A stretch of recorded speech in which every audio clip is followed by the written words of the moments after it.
乡亲大家平安，今仔日是新历的2月15，旧历的正月11，礼拜5。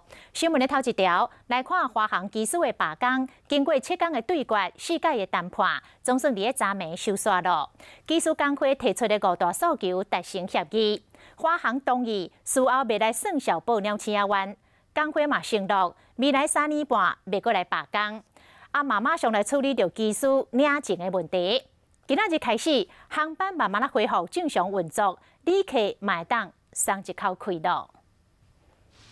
台湾史上头一摆华航机师7天的罢工总算结束啊！华航总经理谢世谦甲工会理事长李信彦握手签合约，劳资双方针对工会提出的5项诉求达成协议。华航答应讲袂事后找麻烦，工会嘛愿意未来3年半内袂搁再罢工。代志圆满，大家表情拢真疲劳。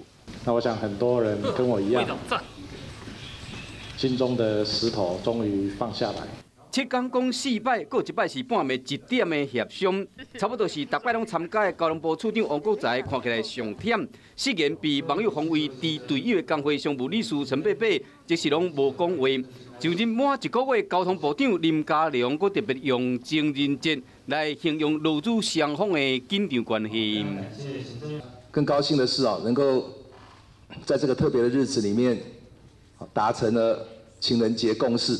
林佳龙阁派人送花，讲情人难免会冤家，用伫情人节好好